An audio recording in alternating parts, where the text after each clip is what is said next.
Look at my hair. Hey, it says we're live. We are live. Everybody, hope you are all doing well. Welcome to, I believe this is volume 3. Scott, is it? Is Yeah, volume 3? I think so. I can't remember the first one, but I remember the last one. I think it's volume 3 of the Lincoln Street Woodworks, now just basically joined by Scott. So it's like Lincoln Street / Scott Walsh of Scott Walsh Woodworking. No, you're just Scott Walsh, not even woodworking, right? No, yeah, it's Scott Walsh of Scott Walsh. Scott Walsh of Scott Walsh for the quarterly live stream. So thanks everybody for joining. Good to see everyone here. Apologies for being a minute or so late, but People are coming in hot in the chat. They've been here for a while. oh yeah, see that.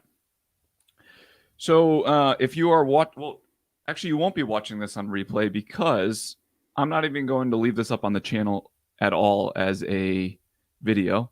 I'll have it unlisted, so if you're watching it right now and you need to leave and want to get back to it, just go to my community tab and the link will be there. But this is going to come off of the channel right when this is done. So sad. And yeah, I'll explain why actually when we jump into this. It'll be a good topic. True. Yep. Very topical actually for the night, Scott. Very, very good. All right. Shall we dive right in? Yeah, a couple more things. So Scott's going to be moderating / chiming in a bunch on this. But if you do have questions related to what we're talking about or anything woodworking potentially, leave them in the chat. Scott will filter through all of them, and then we will do a general Q&A at the end of this long rant that we're about to go on, and we are going to rant. I'm just warning you right now. Like, I'm feeling ranty. I don't know about you, Scott, but I'm ready to go. All right, you'll inspire me. But also, you're saying I'm going to filter through all the comments, but I'm inclined to miss some, so don't hate me if I miss your comment. He's like a B minus a bad day moderator. He's definitely not like a B plus A minus moderator. I mean, I got to focus on me too, you know? Okay, all about you. And then the other thing is my audio is going to go out. We have no idea why. It's going to go out at some point in time. Scott's just going to pick up and then I fix it. So I don't know what to say other than that. There's no explanation because John doesn't know what's going on, but we'll just take it as it goes. John's an idiot is what this boils down to. John needs AI to help with his audio issues, and there's no AI to help right now. That is true. So the last time we did one of these live streams, I believe the topic was called, "Is clickbait ruining YouTube?" And I thought we had a really positive conversation overall. We got a ton of really good feedback after that. It was helpful for people. Yeah. So when we were talking through a topic for this one, I thought we would YouTube again because quite honestly, woodworking is we talk about it enough. And Scott and myself and our friend Suman, we prefer, honestly, I think, to talk about content creation instead of woodworking. Would you say that's fair? At this point, I think content creation is more of our passion than woodworking is, although not to say that we hate woodworking. I like it. I like it too. Yeah. You know, it just doesn't get me all warm and fuzzy inside like content creation does these days. I agree. So we're going to talk about what we learned about content creation, and we learned a lot in 2022. And I know you're supposed to do these right at the start of the new year, but I can't even get a quarterly live stream, so just roll with it. It's close enough. Yeah. So we're just going to go topic by topic. We have 5 general topics. We are going to talk a lot. If you have questions about each one, again, throw them in the comment, and Scott will filter through it. So with all of that being said, let's start with the most important metric on YouTube. Two metrics on YouTube. I changed my mind today. Oh my God. You mean my notes are wrong? Your notes are wrong. Just roll with it. Okay. So I think there really are 2 very, very important metrics on YouTube. But if I had to rank one, I think there's one that you can rank in front of the other one, and Scott would probably agree with me. Yeah.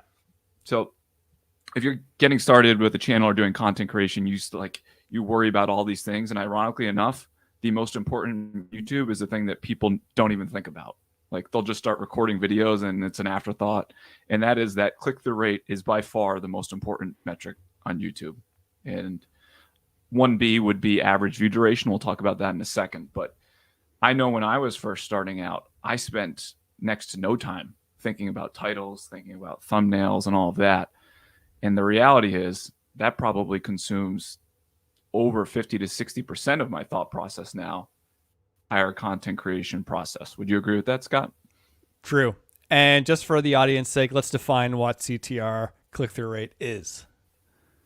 So click-through rate is when you log into your lovely YouTube app or on your computer, go to the home screen, and you have a bunch of videos placed in front of you. I think it's 4 across.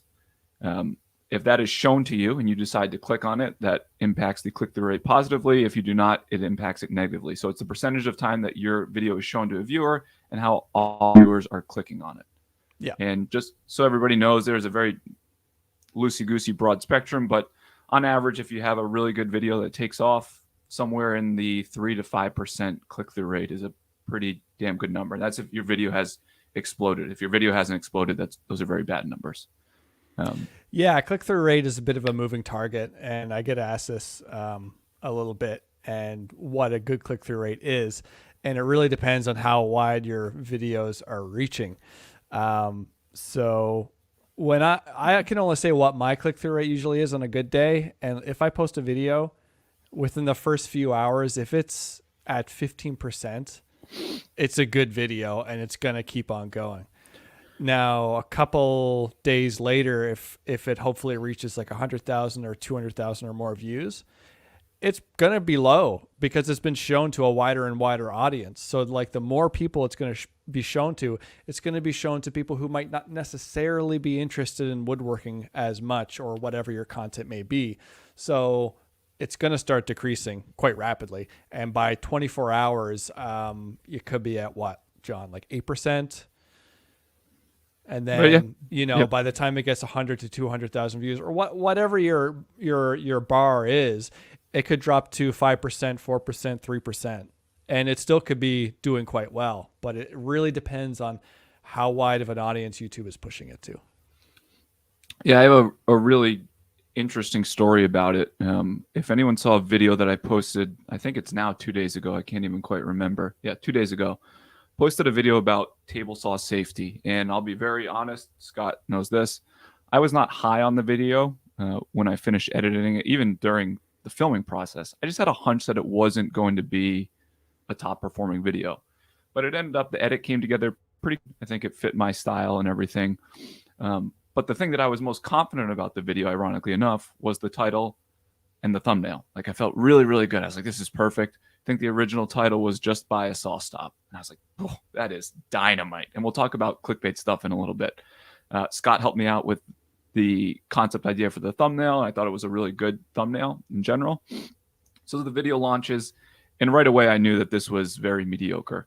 I think I was like 30% after the first hour, which is too low for me. I found I'm 15 to 17% is good. And then by, I don't know, 16, 18 hours later, we're down into the 5%, falling to 4% fast. And the video was tanking really quickly. And YouTube, so anyone who doesn't know content creation, they put a little carrot in front of you in the back end of your analytics, and they just show your recent videos and they rank them from performance based on however long your most recent video has been out. For the first 16 hours, we'll say this was, I think it would fall into like 6 or 7 out of 10, which I don't do 6 or 7s out of 10s. Like that's a no-no. So I went through all of the trials and tribulations of trying to change the title and the thumbnail, and I fell back into some old bad habits of making some slight tweaks. We probably should have shown the slight tweaks for this to be more impactful, but use your imagination. I slightly zoomed in more on the original thumbnail. I slightly altered the saw stop phrasing, and none of it was making any significant difference because I really wasn't changing anything to begin with, honestly. Yeah. And I mean, that's all stuff we covered last time in the last live stream too. Yeah. And then I think last night it finally hit me. I was like, all right, I got to go back to the drawing board, just blow this entire thing up. And whenever I need to go back to the drawing board on retitling and rethumbnailing a video, I just watch the video. And I like to find interesting clips from the video and then hopefully use that as a brainstorm session to create a concept around. And I was watching it, and there's a section where I'm holding a gripper, a micro jig gripper, and there's a big gap on the underside of it where I ran it over a saw blade once. I think I had finished a cut and I went to reach over for an off cut and grazed the top of the blade. It's a story for another time, but I was like, oh, that's kind of interesting. I know grippers are hot topics. So I ended up flipping that, and then I ran a couple titles by Scott. We settled on 60,000 injuries per year, which I hit on in the first 5 seconds of the video.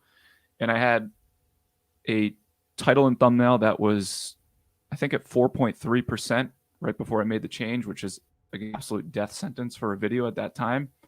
And it ended up going over 9% by the morning. So I essentially doubled the views that I was getting on that video with that change. And I know it's painful for people to see all the different iterations of it, but when you can double views on a video by just changing the thumbnail and the title, take it all day. I mean, double CTR is very difficult to do, and you didn't double the views. You know that video's now off to the races now, right? I haven't looked.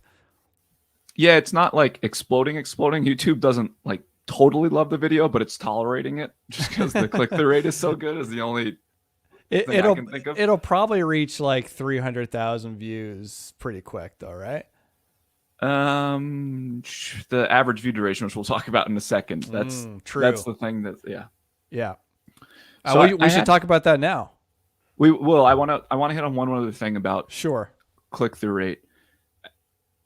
Asked all the time, like, what do you look out for a bad click-through rate? And you kind of talked about it, like the stats behind the scenes. There's some other things too. Like I said this to Scott when the video came out. My channel has a 98.1% like to dislike ratio, whatever it is. I don't even know how they title it, but 98.1% is the average that I get for likes on my videos. This one, like an hour or two after it was released, was already down to 98.4, which I know from my history is not good. Like I need to be at 99 and above. And all that it was telling me, not that that dictates if a video is going to succeed or not. I had a really good feeling that the Just Buy a Saw Stop title was turning people off, and that they were probably clicking, leaving an angry comment, and then leaving. So you have to look for other things. It's not all just hit a number. It's a collection of a bunch of data, and you learn that over time just looking at things and gaining experience. I watch my videos like a freaking hawk after I release them. Like I'm a crazy person. But I've learned so much from doing it that now I've got a pretty good gauge of when I've basically failed in the initial concept and when I need to reboot things. So, yep, that's that. I guess overall, YouTube does a great job of giving you stats, but it would be really nice if they gave us like a good history record of CTR, like hour by hour after you publish a video, and then you could compare those against other videos by the hour. So that's something to note if you are struggling with getting clicks. Start keeping track, and if it comes to it, write down the numbers hour by hour, or I guess like the first 12 hours and then the next interval of 12 hours from then on. Just start keeping track of what the CTR of your videos are doing, so you know what for your channel is going to work, because we're telling you our numbers, but even our numbers change over the past couple of years. So it doesn't mean much to compare to us. You really have to compare it to yourself. Perfect point, Scott. And one of the things that Scott and I have talked about for 23 is that we're going to start basically building a catalog for ourselves. Like for this video, I took a bunch of screenshots at intervals, etc. And then we'll save them, and then we have notes to compare to. I didn't know I was doing that, but okay. You're doing it. Yeah. I think it's important. Thanks for telling me now. So the second most important metric behind click-through rate, and it's not super far behind it, is average view duration. And that's how long people are watching your video. Yeah. If you can nail those two things, get people to click and then get people to stick around, you're in the sweet spot. And I would say the most important metric within average view duration is the first 30 seconds.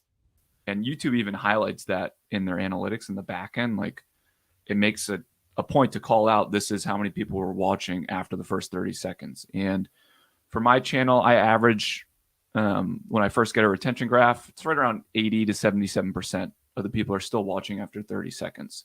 And then obviously as your video goes out and takes off a little bit more, that'll fall down just naturally. There's nothing you can do about that. But the second most important part of that is obviously how many people stand. And the goal that I've heard from people like Mr. Beast, which I don't think is possible in our space, I think it's only possible in viral videos, honestly, is 70%. I've never come close to 70%. I think I've had some high 50s, low 60s, but that's just not, I don't think you can attain it in this space, right? Unless you're doing sub 5-minute videos, which you probably shouldn't be doing anyway, it's really difficult to get retention that high. Yeah. Yeah. Yeah. So if you can figure out how to get people to click, how to get people to stick around, I'm here to tell you that absolutely nothing else matters in terms of metrics. That's it. Yeah. And like we have some notes in here. We were just talking about stuff because we get asked about this. Tags. How do I tag my videos? I don't even tag my recent video. Who cares? It means I haven't nothing. tagged a video in years. And even YouTube tells you that when you publish a video and it gives you those tags, it says right above it, like, tags do nothing or something along the, like YouTube literally tells you that tags don't do anything other than like if a word in your video is commonly misspelled or something like that. So don't even waste your time with tags. And another hot button topic that let's get into right now is, comments and likes, asking for those things. And is that truly doing you any service? So there's a belief on YouTube. I guess there's just a belief from people that engagement will drive a video and make it take off. And I'm going to take a little bit of a hardline stance compared to most people on this and tell you that the comments on a video in terms of the totality of comments means absolutely nothing. So if you're like creating a video and saying leave this word below or comment below, I'm telling you right now, it's not going to change the performance of your video. The video I posted recently, 2 days ago, the table saw video, we were just had more comments at 15,000 views than I've had comments on videos with 500,000 views. And you know what? That video was tanking, like just going south fast because the click-through rate stunk. So the total comments don't mean anything. Again, this is a very sophisticated system that they've built. They want viewers to be happy, and just getting a viewer to just type something doesn't make them happy. I don't know if you have anything to add on that, Scott. I mean, I'm not going to get in the weeds. I mean, YouTube probably can analyze if a comment is positive or negative or not, but it's just simply from our experience. Like, both of us have videos that have very high view counts with not a lot of comments. And both of us have very low view count videos with a lot of comments. There just does not seem to be a correlation between them. So if you're asking people, leave a comment down below if you like, tell me your opinion on this or whatever. Like, you can do that if you want to, but it's not adding anything to what YouTube is looking at to try and figure out if it's going to push it to a larger audience. So that gets into kind of a waste of time, really. So, you know what I mean? Yeah. So you're spending time within your video, stopping giving the audience any sort of value within your content, and you're then starting asking them something from them, right? So it's just kind of like when I'm watching a YouTube video and someone asks me to do something, maybe it's just my personality, but like it kind of turns me off. I'm like, I don't want to do something. I'm just sitting here. I just want to sit here like a vegetable and watch your video. Don't ask me to do anything. And so like you're a very passive watcher, huh? Totally. I don't want to do I don't want to do anything when I'm watching other people's content. So I don't ask people to do anything on my content. Or sometimes I've tried, but I realized in hindsight that it really doesn't add anything to the video. But what it does do is probably drop the average view duration by maybe a little bit because I'm wasting time. Yeah, I think that ties into the next point too, Scott, about subs and asking for subs and do subs mean anything. At the end of the day, it's great to have the subscriber number if you're into vanity numbers, and I'm not going to lie to you, I don't dislike having a lot of subscribers, but that will do absolutely nothing for the overall performance of your video. And Scott and I have said this to each other many times. I will trade more views for less subscribers any day. Like, it to me, even if my subscribers stayed the same, but my views keep growing, doesn't matter to me. It's views are so much more important than subscribers, the way that the whole YouTube system is set up at this point. And I want to answer a couple things. Hold on one second. Yeah, I was just go going ahead. to do that too. You want to put one of them up? Yeah, so Matt from Voltner Woodworking, where we were just talking about tags a moment ago. So why do services like TubeBuddy put so much emphasis on tags? And if you're not familiar with what TubeBuddy is, it is a free or paid set of analytics that you can add on to YouTube. It gives you more data and some more tools. Yeah, I would say why do they put so much emphasis on it? Because for a lot of times tags were somewhat important, but everything is somewhat shifted and changed. And maybe I'm off base on this, but it seems like it's a good gimmick to get people to pay into something without giving them any value in return, but they don't realize that they're not getting any value. Because at the end of the day, those services, vidIQ, TubeBuddy, I'll be blunt, they do nothing for you. The only thing that is worth buying is once you get serious and your channel takes off is TubeBuddy so you can do A/B testing. Everything else is nonsense. Like it's a waste of your time and a waste of your money. Before we keep going on this too, I've seen a couple of people, we're going to talk about woodworking. If you missed the intro, tonight's not going to be woodworking. We'll do some at the end of this general YouTube talk if you have some woodworking topics, but Scott and I talk about woodworking enough. We also like talking about content creation. Tonight's just going to be more of a content creation thing for us. Yeah, it was in the title. Sorry you missed it. We learned about YouTube was not about 5 things we learned about woodworking. Yeah. But we will, I think the next one will probably be a little bit more woodworking focused. So we'll figure something out. And you say that now. Yeah, I do say that now. Thank you, the Senior Conan. Or Senior Conan. How would you do that, Scott? How would you say that? SR Conan? I don't know. It's probably his initials. If it was senior, it would be like lowercase. Maybe. All right. All right. So we were on this topic of subscribers and that being kind of a vanity number in our opinion. And like John said, don't get me wrong, I'm very grateful to all of my subscribers. Totally. And I have played with asking for subs in some video and not asking for subs in other videos. And there is no correlation between when I ask for subs versus when I don't ask for subs. If a video will get more subs than another video. That's what I've seen. Yep. Just another interesting little comment here. I think the main point of comments is user engagement and them feeling like a part of the community. Getting a response from the creator is a good feeling and will make you more likely to watch another. I think that's totally accurate. And I would always encourage people, especially with newer channels, to engage with as many people as you can. I'm trying to get back to that, honestly, is commenting as often as I can. But I think it's a little bit different than forcing engagement below. I think if you can get organic engagement, that's the stuff that you're looking for. Forcing someone to comment doesn't really do anything in the grand scheme of things, but it's a great comment. Yeah, and I'm grateful to everyone who comments on my videos, and I want to respond to all of them.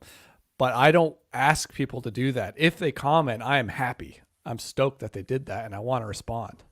Yeah, agreed. Before we jump over to our next thing that we learned, actually, you know what? We'll save that one for. This guy said he was leaving. Bye-bye, because we're just doing content creation. So long. Bye. We'll see ya. Bye. Scott, give him a signature bye. All right, let's actually just jump over to the second thing that we learned. And we're not going to spend a ton of time on this. I think we've somewhat touched on it a little bit. We did an entire live stream last time. It's clickbait. But Scott said something I thought that was somewhat profound in the last one, even though he probably didn't intend to, that clickbait is a spectrum. And I think that's really, really accurate. Nothing I say is profound. That was actually pretty profound for you. Woo. But there's this whole idea behind clickbait, and we're not going to rehash everything that clickbait is and it isn't, because we spent an hour and a half talking about it last time. But yeah, I think the more that we've learned about this and the more that we've towed this line or the spectrum, we've realized that it's actually better to err on the side of what people deem as less clickbaity. And it seems like that trend is going that direction pretty quickly. Like it swung out towards like the super, super wacky stuff. Probably midway through this year, earlier in the year, I would say. And now all of a sudden it seems like if you're not basically giving some information about what the video is about, I think you're probably sacrificing short-term gains for the long-term success of your channel. Because I think it's really going to start to piss people off. And I've noticed that when I've towed the line a little too much, I think that the saw, just by a saw stop, was a really good example of that.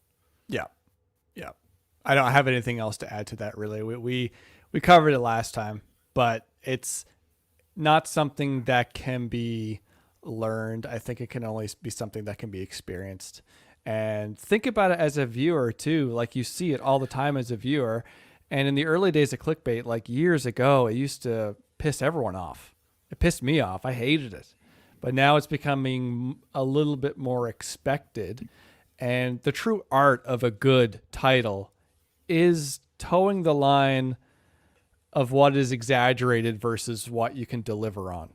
You have to deliver on the promise in the title and thumbnail. Otherwise, people are going to click on the video and they're going to lose interest within a few seconds because what they clicked on was not what they were expecting to watch. I will say too, Scott, like, I know we keep referencing this table saw video I just did. Well, I think that the new title that is 60,000 injuries per year in the thumbnail is holding the gripper. I think a lot of people clicked on that obviously expecting the gripper, and that was somewhat intentional. But I noticed after I did that, my first 30-second duration dropped down pretty significantly because, like you said, like if someone goes in with false hope and expectations, it ultimately hurts the performance of your videos. But you just have to know the line. And like you said, I don't think you can teach it as much as you just have to learn it and you have to experience it. And we still mess this up constantly, but it feels like we're making progress. And it was a big step forward in 2022. Yeah. And it's not only like the expectation of delivering on a promise of like a more of a clickbait exaggerated thumbnail, but it's also kind of the type of video that the viewer wants to watch versus what they think they clicked on. For example, a video I watched quite a while ago, which I ended up making my own version of, which ended up doing really well on my channel. It was a video that was something along the lines of how to work with construction lumber. And from the title and thumbnail, it made you think that, oh, I'm going to click on it. I'm going to get a very topical video, a very talking head video. Someone's going to stand there and teach me the ins and outs of working with construction lumber. And that video had something like 600,000 views. I was like, wow, like this is going to be a great video. I clicked on it and it wasn't at all what the title and thumbnail. It was basically a build video and it didn't teach anyone anything about construction lumber. And well, A, that was a great opportunity for me to make a video of my own, and that did extremely well. But B, that is the prime example of expectations not being met. Not because it was a clickbait thumbnail and title, because it wasn't. It was a very literal title and thumbnail, but it didn't deliver the promise at all. So it's just dumb. That's what we talked about. I mean, you said it perfectly last time when it was like you make a thumbnail title about puppies and then you do something else. That's just dumb. That's not even like trying to be. It's just being stupid. Yeah. Don't be stupid. 4Cubed Woodworks says, I watched your last live before posting my first video on YouTube. After watching, I worked hard on my thumbnail and title. My second video is currently at 250. Wow. Holy cow. 1,000 views, and it's launched me into monetization. Sick. That's awesome, dude. That is awesome. Congrats. I would say that is definitely the exception, but congratulations. I hope. I mean, it's not an exception if he made a friggin' good video. Oh, John's audio's gone. It's the first time of this live stream. Now it's my show. Yeah. So congrats, 4Cubed Woodworks. What? Did you mute me? No, he unmuted me.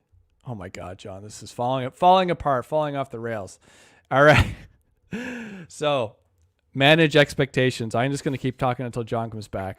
I'm back. He's back. All right. I muted the wrong person. I'm sorry. I wasn't saying. I was saying that it is very, very rare that someone on their second video gets that many views. So you should be very proud of yourself, feel accomplished and all that. I didn't get that many views on my second video. So yeah, you are off to the races. It seems like you're going to get this pretty quickly. So congrats on that. And whatever little we helped in that, probably not a much, but glad you took something away from it. Yeah. Did we kind of cover everything about clickbait? Let's move on. I'm tired of clickbait, Scott. Been there, done that. This is a good one because I saw a comment on this in the chat earlier. Hang on. Okay. Here's some Oh, thank you, AJ Dizzle. I like that. Nice. That's how you deliver. Yeah, that's perfect. Sick. Yeah. Someone just says they subscribed to 4Cube from that video. Our buddy Joel over here. Excellent. Go, Joel. Yeah. Sick. I have to go watch that video. Someone leave a link. So actually, I'll just search it after. 4Cube, I will watch after this. I promise you. We'll have a watch party. We will definitely go watch. I don't know how to get Joel off the screen now. Joel's stuck. Hold on. There we go. I got it. All right. So the next thing that we learned, build videos are back, or they never left. Someone put a comment up earlier. I think it was Barrio Woodworks. 2022 was heavy with tool reviews. Do you think we'll see more build videos in 23? I'm going to say this. I think you're going to see a lot more build videos in 23. Scott, why don't you give your take on this?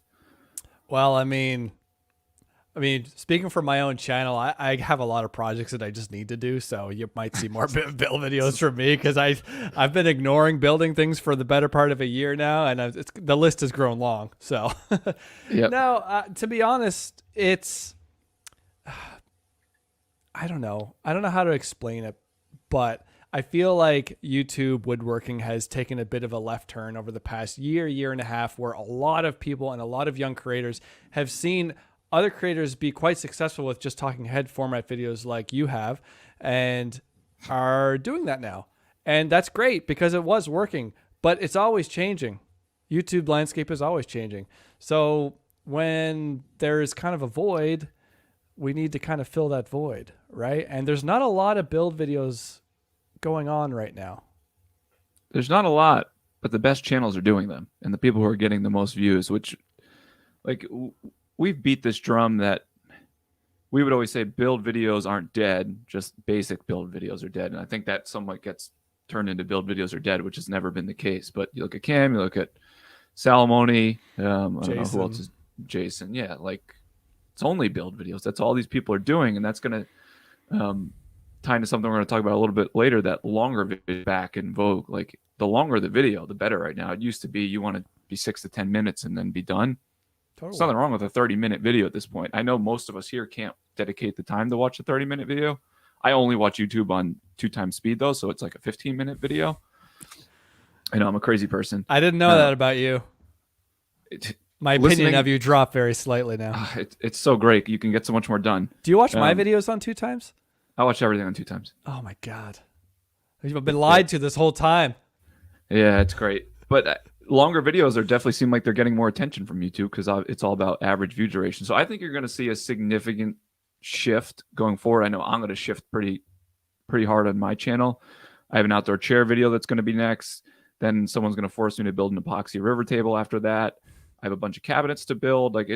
I would say probably more build videos than topical videos on my channel. And that's for a lot of other reasons too that we'll talk about at some point in the future. But I'm excited about it.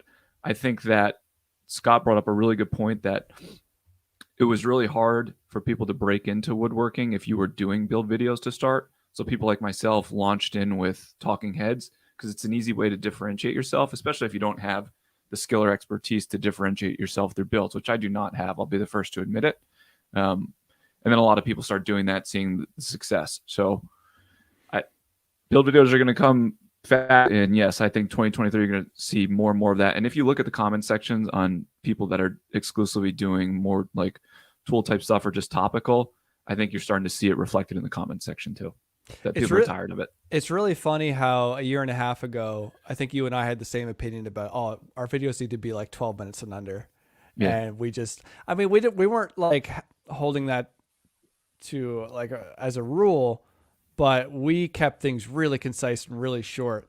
But now we definitely changed our tune on that. And I posted a video not too long ago that was 25 minutes, I want to say. It's a great video. And it did really well, and it got a long average view duration. And it seems like the priority is average view duration rather than average percent viewed.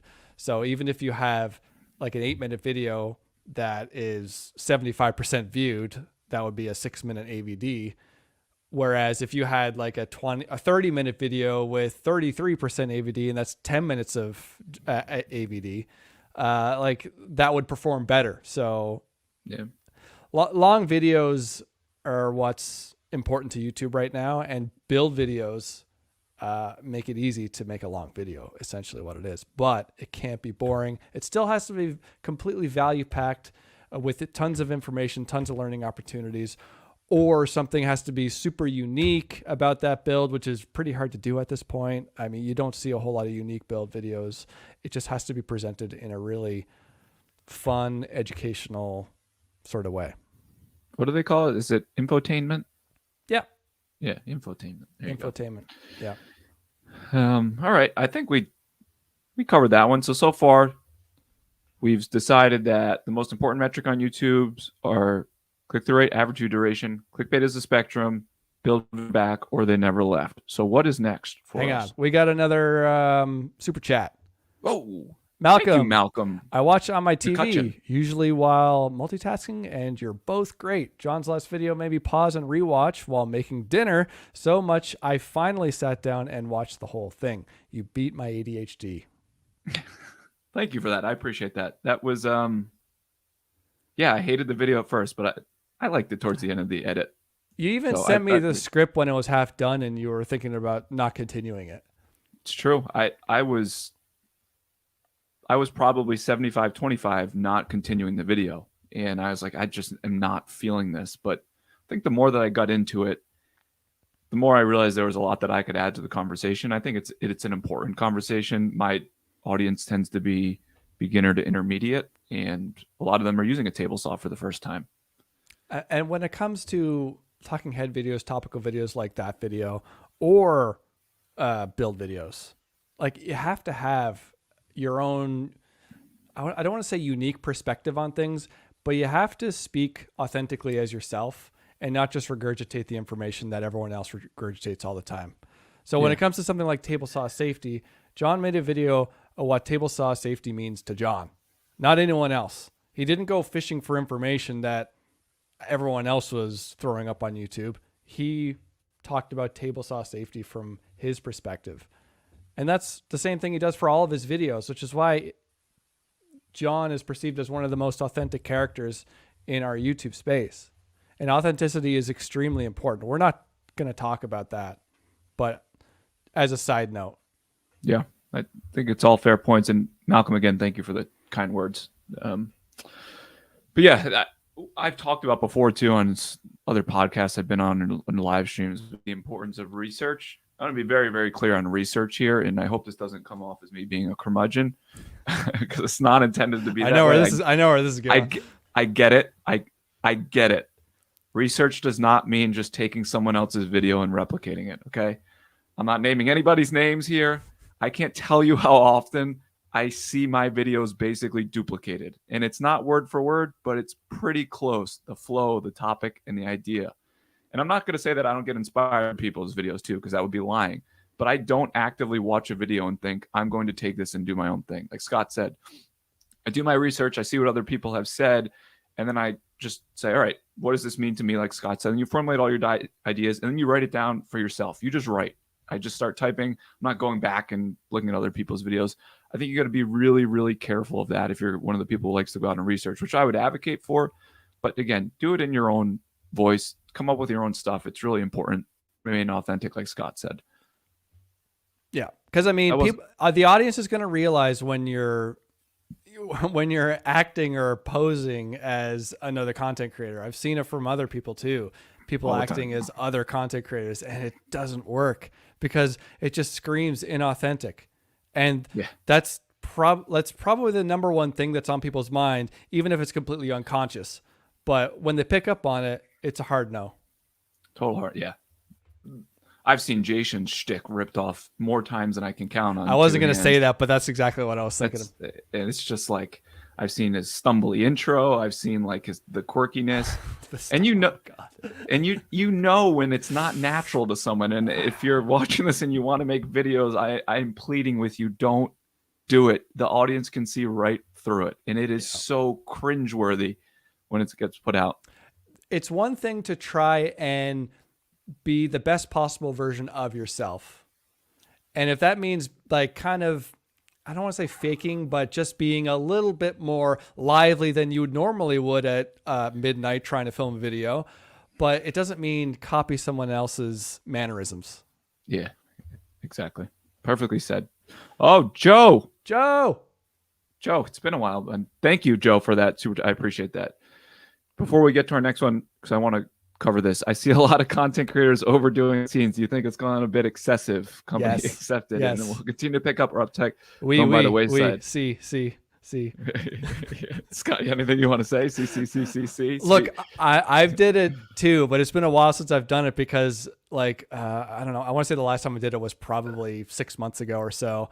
And like, yeah, it was fun to do it for a while because it did add to the humor. But man, sometimes a good thing goes south real fast. And when people latched onto that, holy cow, like every minute of a video, there's another clip from a movie or a TV show. And in 5 times out of 6, it's The Office going, no.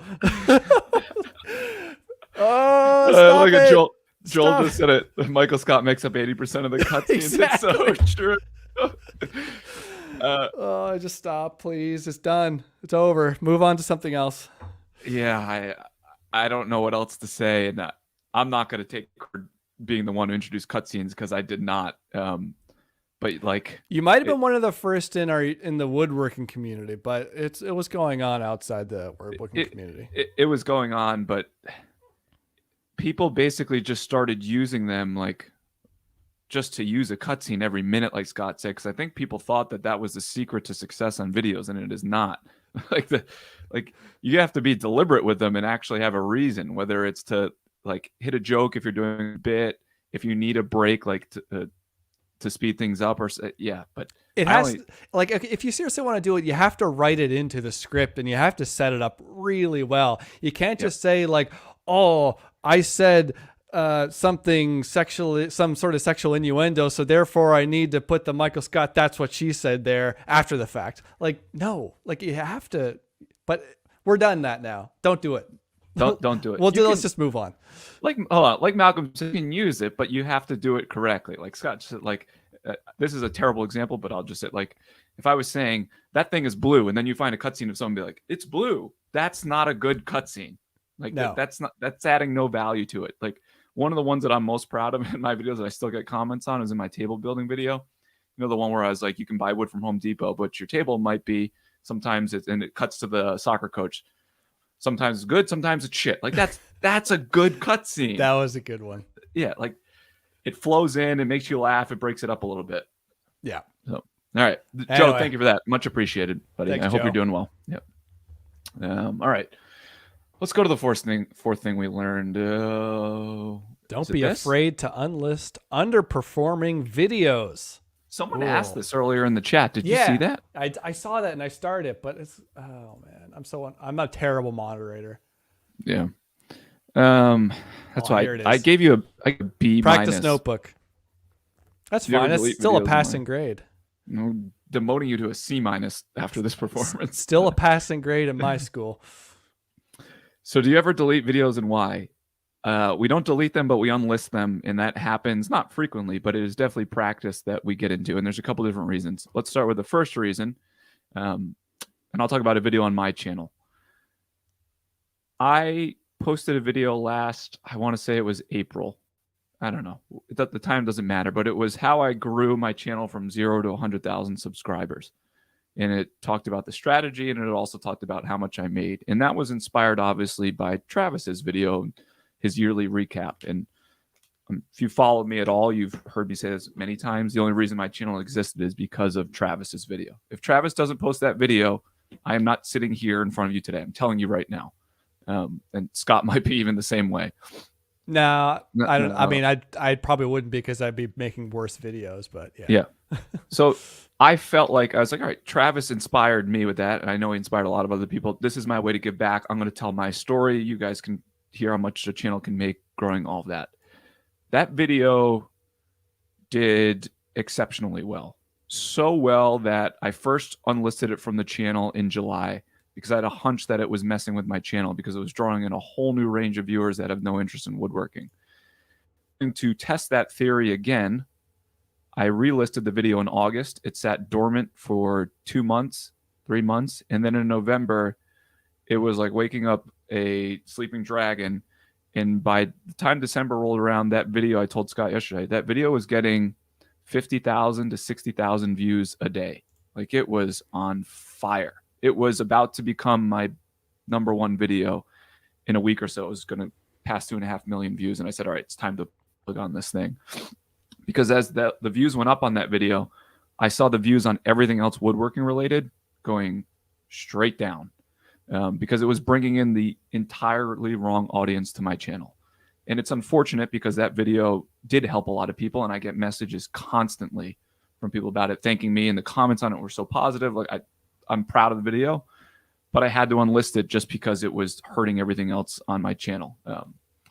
So that's the first reason, is that if you make a video on your channel, which you should never do, learn from me, outside of your specific focus or area that you want to focus on, and it does well, you're going to have to unlist it from your channel. There's no ifs, ands, or buts about it, because it's going to continue to bring in the wrong people to your channel. Yeah. That, by the way, though, for anyone who wants to know about that video, I got 3 messages today about it alone. Where is it? That video is going to go back online, but I need to set up a second video is going to live, but it will never be on my channel again. Yeah. The second reason, Scott, why don't you take that second reason? I've been talking a lot. Well, I wanted to just jump on what you said about more generally. The one unfortunate thing I think about YouTube is the fact that we kind of need to stay in our lanes. It's really what I've learned from it. Yeah. And I'll tell you about my experience with the video that I unlisted in a second, but YouTube really likes a channel with one focus. That doesn't necessarily mean that you have to be a super small niche. It just means that your channel needs to kind of have a singular sort of direction. It could be a slightly wider direction than other people, but overall, you kind of need to publish videos that are going to attract the same sort of audience for YouTube to want to push it to the same sort of audience over and over again. Otherwise, YouTube just gets confused, and then you get people watching videos that they don't want to watch because YouTube pushes a woodworking video to someone who wants to learn about content creation, which is what happened to John's channel. So also, Scott, before you continue that thought, the irony is not lost on me that we just went through that whole thing and now we're talking about content creation. Yep. We need to stop doing this to ourselves. Well, okay, so this second channel that you mentioned should probably be maybe a content creation channel of some kind that maybe we can both contribute to or something like that, because it's have to be something. But these live streams won't be able to continue like this. That might be the last one for some time about content creation. But yeah, either that or we're gonna start doing it on a different channel, because we could already tell from the live stream chat that some people aren't too happy that they misread the title and thumbnail and are here. Sorry for the reading comprehension issues. Yeah. So my experience with this was with a video that I published. I want to say it was in September. And it was about hand cut. Okay, it wasn't about hand cut dovetails, but my thought is that it was going to be about a video about making mistakes as a woodworker and learning from mistakes. Now, as a side note, I learned that topic was far too abstract for a woodworking audience, and that it needed to be a little bit more focused and a little bit more tangible and specific for a woodworking audience. So A, don't make videos about abstract topics in woodworking, but B, hand cut dovetails don't really appeal to a woodworking audience, where I've built an audience based on mainly machine and power tool woodworking. So it was a swing and a miss, a hard swing and a miss. And it was a risk. I think I take a little bit more risks than you, John, when it comes to content sometimes. Not lately, but I don't take risks. Yeah. I learned my lessons the hard way of taking risk. It usually doesn't work out for me ever. So I should probably stop doing it. So, I unlisted that video somewhat recently after many title and thumbnail changes didn't do anything. And eventually I just unlisted it because it looked really bad on my video page. And I know that sounds really like vain and superficial to say, but I had like 6 or 7 or 8 videos that were all 100,000, 200,000, 300,000 or more. And then this video had 20,000 and it would not do anything else. Now that sounds vain, but at the same time, this will kind of segue into our next section. Having consistent view counts is important for, I guess, one big reason. One very big reason. That is a very hot button and touchy subject for people, right? And that is sponsors. Wait, we have a banner. Money. We have the full. We didn't even put sponsor. Hold on. Let me just write one quick. Hold on. Okay. We're getting we're getting a banner for this little subsection here. So did it. So Scott and unlist videos for sponsors. I unlisted one because it was the wrong type of video for my channel. But if you've watched our content, which I'm guessing everyone here has watched both of our videos, you'll notice recently Scott started taking on sponsors. I took them on earlier in the year. And there were a lot of decisions that went into that. It's not something that we just willy-nilly all of a sudden we're like, let's just start making money, blah, blah, blah. We obviously thought through the consequences and the ramifications of adding sponsors into videos. But ultimately, at the end of the day, I can't speak for Scott here, but I can tell you the conversations with my wife. This channel was created to generate revenue, and we were leaving a significant amount of revenue on the table by not having sponsors. And there were a lot of other things going on in my life at the time that we don't need to get into. I don't think it's appropriate for a live stream, but we decided to take them on. And at the end of the day, we probably overthink it relative to the viewers because the viewers are somewhat numb to it right now. There's obviously a vocal minority that's always going to tell you that you're an asshole for doing a 60-second spot on Policy Genius. I apologize for that. But at the end of the day, again, these channels are here to make money. And it sounds horrible to say, and I get that it's superficial and maybe it sounds greedy, but that's simply reality. And I think that I've built the channel just based on being brutally honest. And I can honestly tell you this channel doesn't exist if it wouldn't continue to make money. I'll go do something else with my free time, which I don't have a lot of, to be candid. So that's the reason that we take down videos, or Scott did, is to show sponsors that you're getting consistent views, because all of the rates that they give you are based off of past performance of videos. And Scott having that on his channel does significantly more harm than it did good by having a 20,000 video next to all of his 200, 300, 400, 500,000 view video. Yeah, exactly. It doesn't look good because think of it like this. If you're a company and you really wanted to sell this pen in front of a bunch of people, and there was a YouTuber that you wanted to sell this pen, and they had a video that had 5,000 views, and they had maybe every other video was either 100,000 or 5,000, 100,000 views or 5,000 views. What is your expectation on selling this pen for that content creator? Like, at the minimum, they're going to get 5,000 views. That doesn't look good. Yeah. Because you want a minimum of 100,000 views or 200,000 views. But it's more of a gamble if your views are up and down and up and down and up and down for sponsors. They want a surefire thing. So having consistent views is going to look really good to a sponsor because they know what they're going to get when they hire you for a sponsorship. Yeah. And I was talking to Jess about this tonight, Jess being my wife, everyone. Sorry for just throwing a random name out there. I would love to not have to take sponsors. Like, nothing would make me happier than if I can replace that revenue with something else. And the goal is obviously to replace that revenue with something else. I'm working on a bunch of stuff behind the scenes. So it's not like we love that we have to give up 60 seconds. And it's not like we love that talk about Policy Genius or Jackery or all those other things in a video, but it's the brutal reality to keep this thing going. Because again, it takes so much time and commitment to put out a quality video like Scott does. Like, that's not a 10-hour thing. That's like a 50, 60-hour endeavor at a minimum, at probably least. A lot more than that. Yeah, it's probably 100 hours plus at least. So Scott needs to be compensated for his time appropriately. And obviously the goal for both of us is to figure out how you generate more revenue streams to potentially remove the sponsors. But it's where we're at, and it's the reality of YouTube right now. And I get if it turns people off, I apologize. Just hit the fast forward button 3 times. Like, I'm sorry. But it's exactly like John said, like, we don't take it lightly, because going back to the very start of this live stream, which, if you missed it, we talked about 2 of the most important metrics, one of them being click-through rate, but the second most important one being average view duration.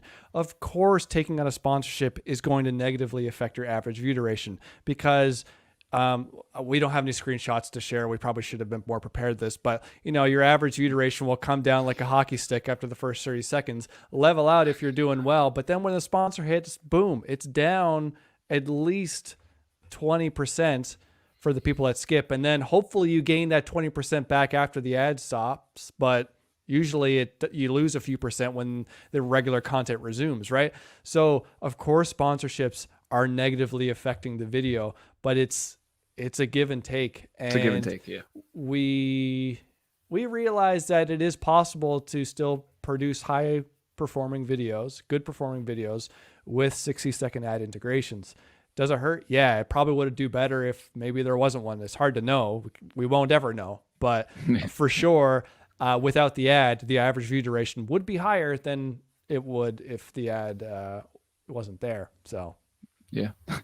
Ridiculous Renovation says sponsors don't turn off. It's funny. Sponsors don't turn me off unless they are boner pills or something. Ironically, you know what? Along those lines, not of boner pills. Actually, it's not along those lines at all, though. Are you sure? I don't know why I said along the lines of boner pills. Speaking of boner something's pills, in my drawer now. But it made me think of something else. I see a lot of times that people think that Scott doing a video about or a sponsor spot about knives, or me doing a sponsor Don't even spot talk about the knives. Sorry, Let's or go about off my VPN, channel.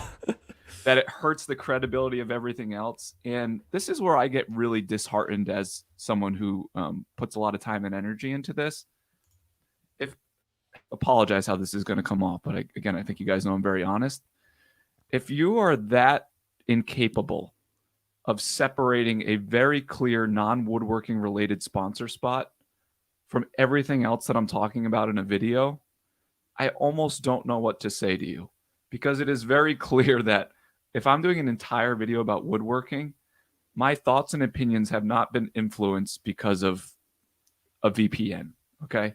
It's just not. And I don't take sponsors from anyone woodworking related. I don't think Scott has any woodworking sponsors, because I like to be as honest as I possibly can in all of my videos. So there's this, actually, no, I'm going to save that for the next part, the big misconception thing. But we don't, yeah, I added it, Scott, as a bonus tip. I'm going to throw you off there. What? But yeah, sorry.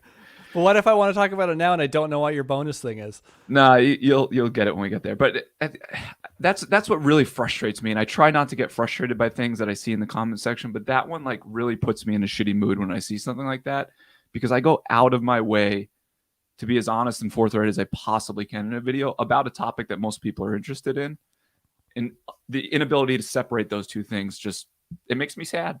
I'm sorry. It's an interesting thing, though, you said about woodworking specific sponsors versus non-woodworking. It is very easy for a viewer to separate the policy genius from the regular content. But when it comes to, Rockler integrations or Craig, and like, you don't know as an audience member what's provided for free or what they're being paid to say, and when they should be disclosing when they're doing a sponsorship, but the audience doesn't trust that they are disclosing them, and it's kind of an issue. Usually they do disclose it, but that's part of my bonus tip time. Okay, save that thought. Yeah, all right. Sorry.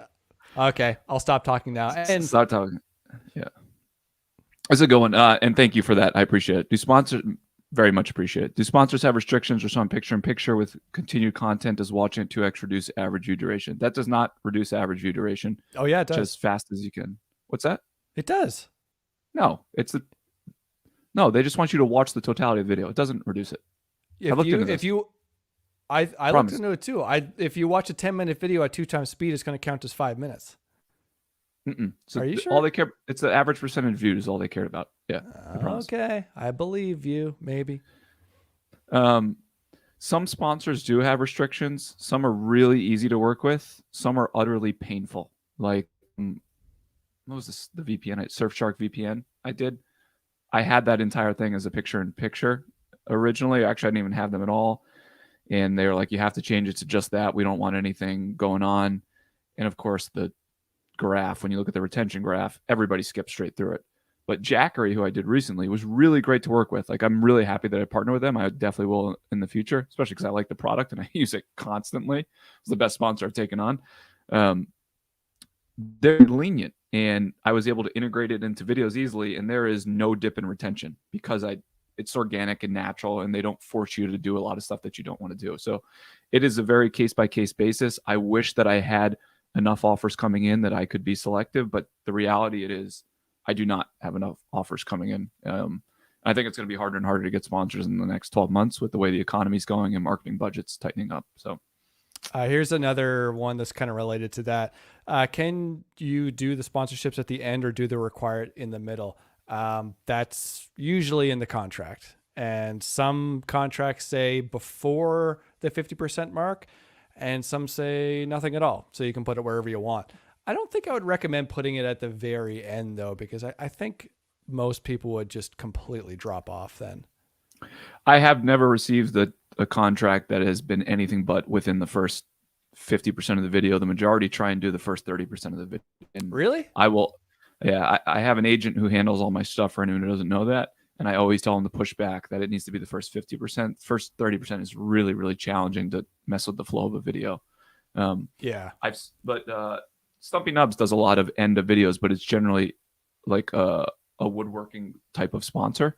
Yeah. So it's a lot different than working with just a big company like Policy Genius or whatnot, because you're dealing with a second group there. You're not actually dealing with the company. Yeah.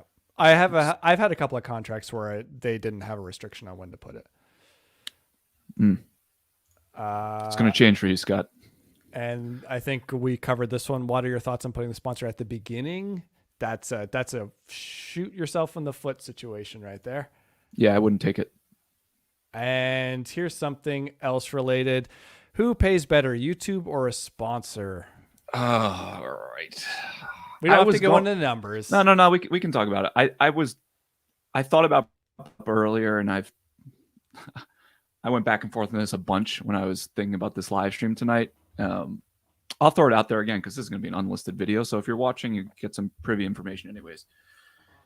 At the size of my channel and Scott's channel, not subscribers. Again, subscribers don't mean anything. This is about views right now. So Scott gets almost as many views per video as I'm getting right now. So he'll catch up to me in subscribers soon enough.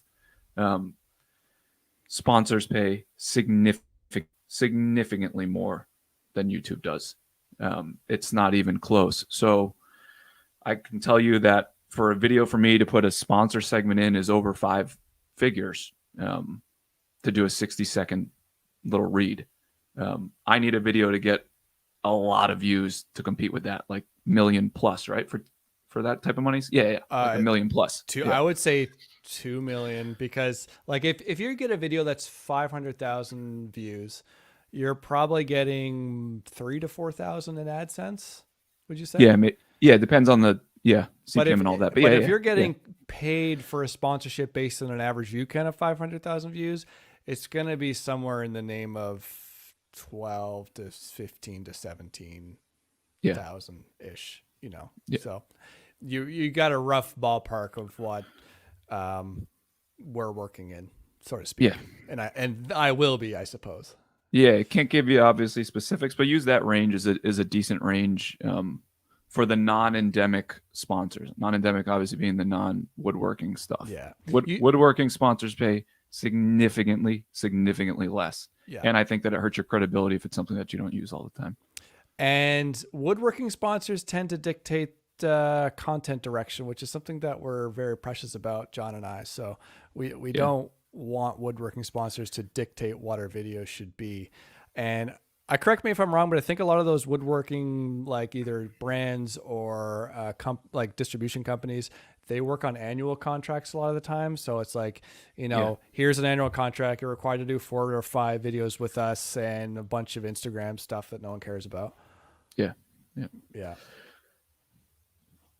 Lots of good questions. All right. And then I guess this is an easy transition into the last topic, Scott. Yeah. The last thing that we learned before our bonus tip. How long have we been on here? An hour already? Holy cow. Holy cow. We can rant like no other. I got to tell you, we got to work on that. We got to work on our gab ability, tighten it up. Oh, we got more questions too. We might want to cover at the end. So buckle up. Buckle up, everyone. I guess we only do this once every 4 months, so why not? We'll stay here as long as you guys want. So the last thing that we learned was the full scope of YouTube, and we somewhat alluded to it just a second ago when we were talking about how much money sponsorships potentially bring in for a channel that gets the views that Scott's channel does and that mine does. And I had an idea, but I didn't know what YouTube could do business-wise until I went to Workbench Con. Scott and I went together last March, and that changed literally everything for me. Like I went to that and my mind was blown. Not only just from the people that I got to meet. I mean, and I'm a fanboy of all these top people, just like everybody else in the chat. It's like, oh my God, there goes Brad Rodriguez. Holy shit. And he just walked right past me. Like I've been watching that guy for years. There's Tamar. Tamar's like my absolute favorite. I got to go talk to Tamar. So aside from that, I just learned so much about what you can do business-wise here. And for people like Scott and myself who started channels to generate some revenue that we controlled, and I can tell my story another time, it was enlightening for me. And I think I really learned how many potential revenue streams that you can create and maximize off of YouTube and having a channel. And you don't need a big channel to generate a lot of money.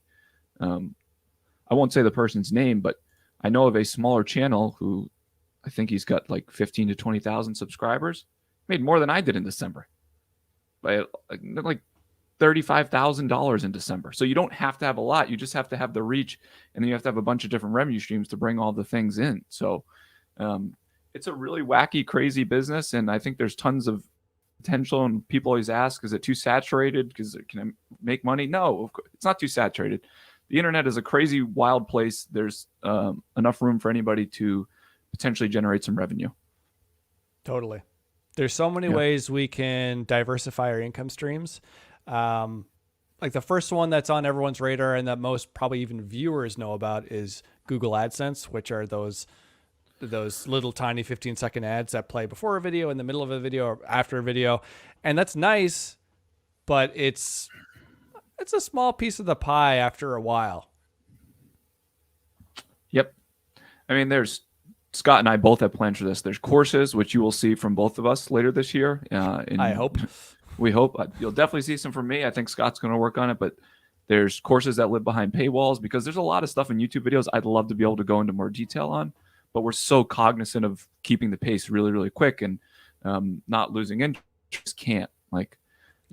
So I'll be creating a lot of smaller little courses about a lot of the popular topics and going into a lot more detail, still within my exact same style, but I'm not going to worry about the average view duration and the click-through rate of it. So courses, I'm excited for that too, just the same way you are, because I want to go into the weeds. I want to go into detail about everything, because that's just the type of person I am, but I can't do it in my YouTube videos. Yeah, but that's going to allow us to do that. There's a lot of people make a decent buck every month from doing Etsy stuff, whether 3D printing is the latest craze right now. So that's a good one for people. Obviously, there's sponsors we talked about, Google AdSense. So the list just goes on and on. I think of YouTube as essentially the marketing arm for your business and whatever you decide that business to become. Quick question before you go on. Courses on content creation or woodworking? Definitely woodworking. Scott and I have talked about content creation constantly, and teaming up together to create some courses, because we have a lot of things to talk about. Scott has some expertise in audio, although that doesn't matter anymore because of the robots. So that's actually, we don't even need you anymore for that. Oh, wow. Here's my challenge with the content creation. I get a significant amount of questions about it, and it doesn't help that I do things like this. Obviously, I enjoy talking about it, which is why we do this stuff. I struggle with the idea of taking money from people and then feeling obligated if they don't succeed. And I don't know how that comes across, but I feel like if someone pays me for my time and like to learn things, like I want them to just crush it. And if people don't crush it off of the advice that I give them, I'm going to feel really bad about taking their money. So the content creation thing for me is really, really tricky. And I also know that it's not just this is the formula, do this and you are guaranteed to grow, because that's not the reality too. You have to take the snippets and you have to apply it to your own style and put it all together. Yeah. Let's just say probably 75% chance at some point you'll see content creation from us, some type of video. With that being said, yeah, we probably will eventually, but eventually. That's probably a bit more niche than we want to do right now. Yeah. Definitely woodworking focused for sure. Like I'm going to do a whole thing on finishing and outdoor finishes and how you fit. Like there's just a lot I want to talk about. Yeah. Like merch. I don't do merch, John. I do merch. Does okay. It's probably not worth my time, but a lot of people ask for it because of the Star Wars stuff, and I get it. So I do it. That is definitely a for the viewer and not for my pockets type of thing. Yeah. I think I lose money on all the time I spend on it, honestly. I would maybe like to do it as well, but my focus is more on courses too, because from a business standpoint, and from what I've heard through the grapevine, it's far more viable than merch. Merch is it's a bit tiny. When it comes to physical product in general, it is very tricky. And I don't have any experience with physical product myself. I know there are a lot of content creators that are making a lot of money, making like 3D printed woodworking stuff or just physical product in general. And they're making a killing at it. But I'm very protective of my time because I'm lazy and I don't want to get in over my head with like making things and boxing them up and shipping them. It's not what I want to do. So be very careful about going down the road of physical product. If you want to do it, it can be quite lucrative. Yeah. I saw a comment a little while back, Scott. Did you see the one about Patreon? There was someone who said, I feel like building a Patreon deal would be best. And then someone also said that they generally only follow channels that do Patreon and not sponsors. Malcolm at the beginning of the stream asked if we have Patreon accounts or maybe are thinking about it, or if we don't, why not? Scott, are you thinking of doing one? We haven't talked about this. I recently had an idea. The problem with Patreon is that I feel very obliged to create content specifically for that platform. I don't want to just open it up as some sort of tip jar. I just would feel some sort of obligation that I would need to provide more to the patrons. So I did have an idea. I'm not shy about saying I don't like Instagram very much. And I feel like I would want to maybe put behind the scenes Instagram stuff on Patreon instead. But I don't know if I'm going to act on that or not. I still have to think about it. John, what do you think? I've gone back and forth a little bit, always leaning more towards one side, and that is that I don't want to do a Patreon for a lot of the reasons that you said, Scott. I feel like I would need to provide a lot more to people. Like if they're just giving me money, like I need to give you something back. And I get that people want to support the channel. The best thing you can do to support the channel is watch the videos and to not complain about the sponsors in that, honestly. Like that's the best thing that you can do. Use affiliate links and all of that. Like Patreon has just never sat well with, and maybe I'll stick my foot in my mouth and start a Patreon in 2 years, but I doubt it. Like I truly believe that if I'm going to offer something to someone, there has to be a value return into it because it's just how I operate. So Patreon to me doesn't do that. I think someone said it's like, it's like a barista asking for tips type of thing. Like for the tips, use the affiliate links, watch the videos, and I will be more than thrilled for your participation that way.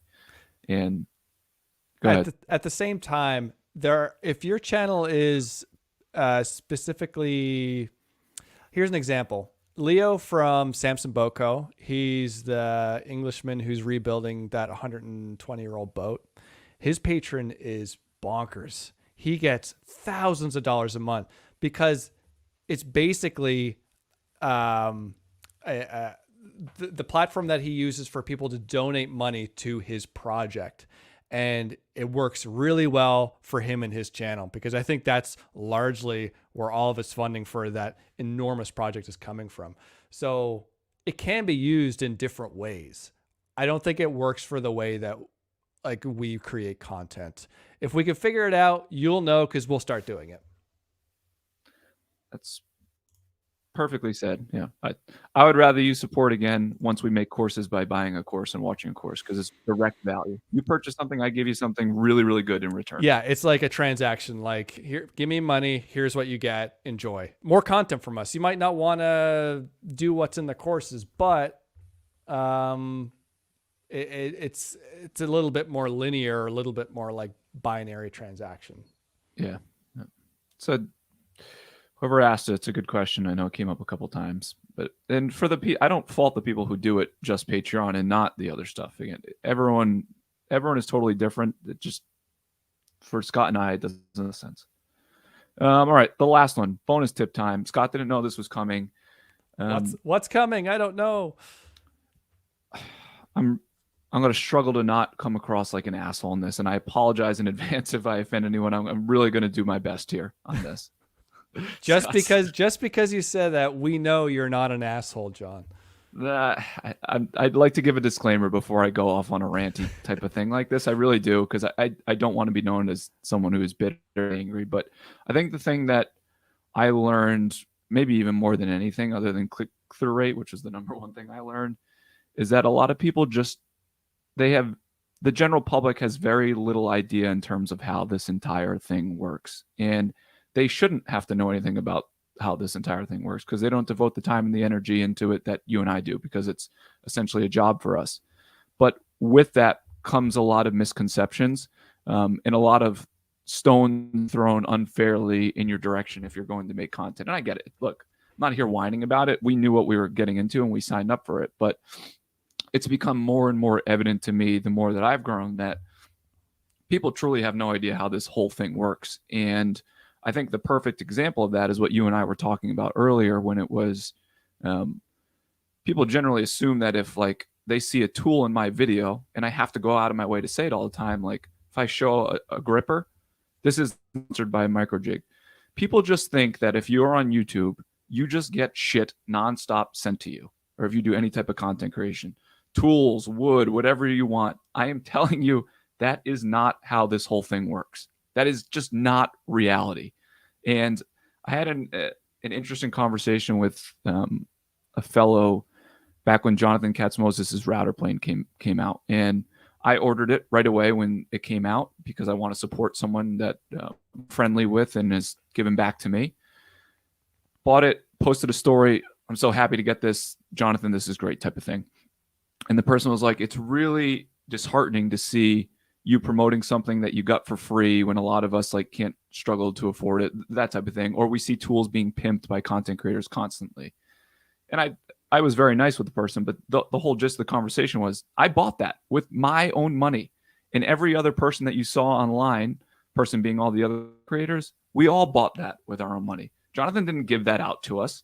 We all were supporting him, and that was our way of supporting, was obviously by buying it. So this idea that tools are being thrown around constantly, that we get everything for free, that we're just the worst people in the world because you make videos, that is simply not the reality of it. I'm not going to say that there aren't people who take tools and then they make videos about them that they receive from a sponsor. I'm sure there's a lot of people out there, but I think it's the minority. And the majority of us out here are doing our best to be as honest and trustworthy as we possibly can, to give you disclaimers when we do receive something for free.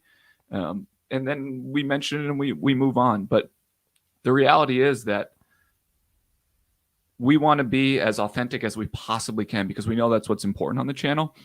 And we're not willing to compromise and sacrifice that for someone sending me a $50 Microjig gripper. Like $50, no offense to anyone, that's a bridge in the grand scheme of my YouTube channel. Like if I need something, I'll just buy it. Okay.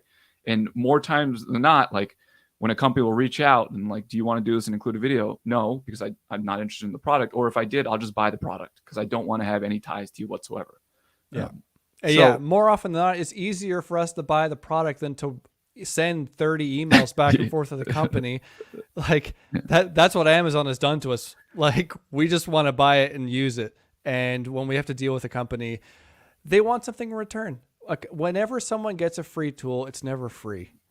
And I deal with it a little bit because I work with the yellow company a little bit, but they don't want anything from me. And that's why I like that relationship. They just give me what I need and I use it like nothing else. But that's the only relationship I have. And in the grand scheme of things, it's just it's a drop in the water. I won't name the company. I think Scott spoke with them, if I'm not mistaken, but there's a company making a pretty big push right now for power tools out there. And you're going to see a lot more of them on YouTube right now because they are handing them out like candy. But originally they had some stipulations that came with it, like make a video. And again, apologies for how this is going to come across. I understand that, but I'm just giving you they were like, you can have this tool that costs a couple $1,000s, but you have to make a video for it. That is not worth me making a video for at this point in time. I told you guys earlier how much a sponsor potentially pays for a video for 60 seconds. Like, it's not worth my time to make a video for you for receiving a tool that I don't even want. If I wanted, I would have bought it a long time ago. Like, and in my opinion, it's not worth it for any channel of any size to take that, because it sends a clear and strong message to your audience to make an unboxing video for a machine that there's already dozens of unboxing videos for on YouTube. I'm sorry, but this goes back to being uniquely, authentically you. It's not. It's a video about you unboxing a machine that it's been done over and over and over again. So, and I say that because I am thinking about getting one of those machines, and I almost bought it too, and I might still buy it. I don't know. We'll see what happens, but it does leave an impression on the audience when you do get something for free, and to the audience, it doesn't happen near as much as many people think it does. And we've talked to many other content creators behind the scenes, and like we're all friends. We're all friends. Like we're all in it together, and no one is trying to put the hood over you. Like it's for some reason, I think people think that, just like you said, Scott, we're all trying to pull the hood over. It's just not the reality. That I love this comment. I understand why some folks has such heartache over the possibility someone received an item for free. You're watching a video previously for your leisure watch. Good grief. Yeah. And I hate to come across as like the whining content creator, but look, we're human and we read our comments. I read all of them. I don't respond to all of them. I'm trying to now, but when people say stuff, we do our best to not let it affect us. Like I do everything I can to not let it impact my day, but I'm a human. And when sometimes people say stuff, it just gets to you, especially when you pour everything that you possibly can into a video to try and be authentic as possible, to just give your perspective on something, to add a point of view. And it takes 100+ hours to do that, like Scott and I were talking before, at a minimum for our videos. And then you get like these comments that think you're just trying to bamboozle people. Or I had a couple of comments on the table saw video that it was a guy's SawStop ad. Like, come on, I have no freaking affiliation with SawStop, okay? I did reach out to them to ask if they wanted to give me a saw to give away to people. And I'm so glad that they said no, because then after I realized, I was like, that would have been a headache. That was a stupid idea. I just bought the DeWalt saw we talked about before, because I didn't want to have to be tied to saying anything about SawStop in the video. DeWalt probably would have gave you that saw with no questions asked. No questions, but I was like, I'll just buy the saw. Like, I have the sponsor, I'll buy the saw. So yeah, we do our best to not let the negative stuff impact us. But again, we're people like everyone else. And when you're hiding behind the anonymity of a keyboard and you can say whatever you want, that understand there's someone on the other side of it who has to read it, digest it, internalize, and figure out how to go about their day with it. Yep. Yeah. This person says, this is a great comment. I met you shopping at Woodcraft. I know you pay for your stuff. I do. I don't go to Woodcraft and say, just give me stuff. I just go in and I buy. I just go in and buy. Do you know who I am? Yeah. Exactly. That was so funny. That'd be so great. Oh, well, our friend Suman did that in front of me at a Rockler. It was really funny. Yeah. So we have a bunch of questions. Like that's it for our spiel. But yeah, I've started spieling. I've started a bunch of comments and questions that we didn't get a chance to go through. Should we backtrack? Yeah, when you pull it, I want to say one more thing, Scott, sure, because I had this as a note and I didn't know if I was actually going to say it or not before you bring it up. But now you are. As the last bonus tip, and about perspective and things. Saw something recently and someone had posted a video about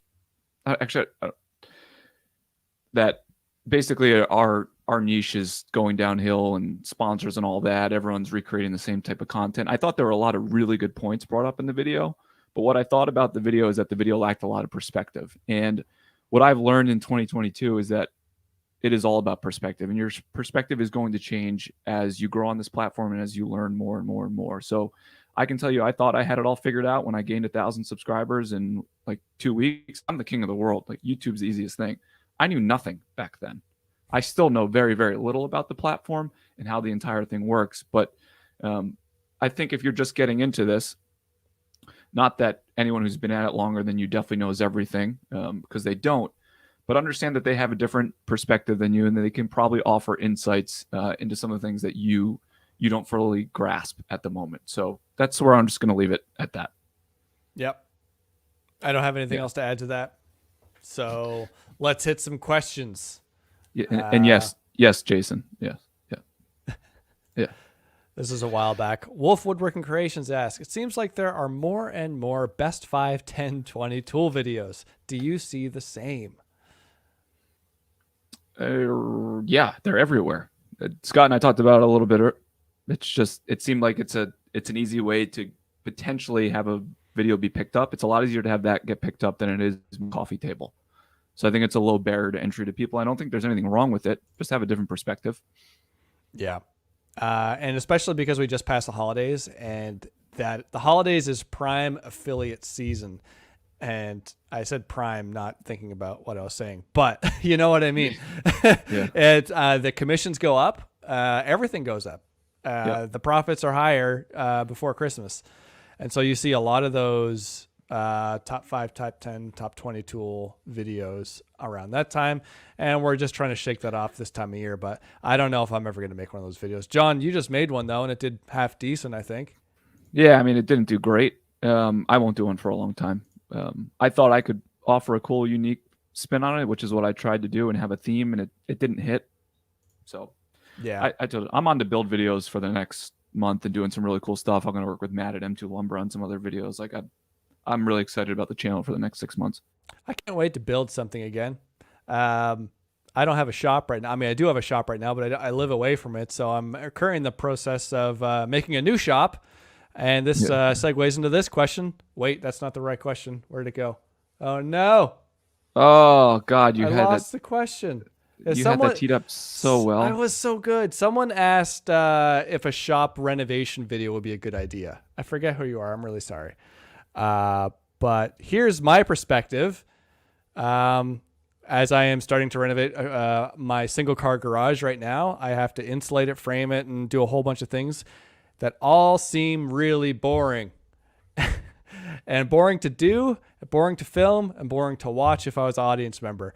And this was confirmed when I went on YouTube looking for shop renovation videos of other creators, and none of them seemed to do really well. So that was a good indication to me that I could potentially put a lot more time and effort into this reno by filming it and editing a video and publishing a video that doesn't perform very well. So I did my research, and YouTube told me that those type of videos don't really do all that well. And I just want my shop back so I can start making build videos. Yep. Agreed, Joel. I'm firing him. I'm taking the limelight. There really, you have 17 star question. All right. What else we got? Let's roll. Okay. This was a good one, though. From William earlier on. It sounds like this is becoming too much of a job for you. Would you agree? No.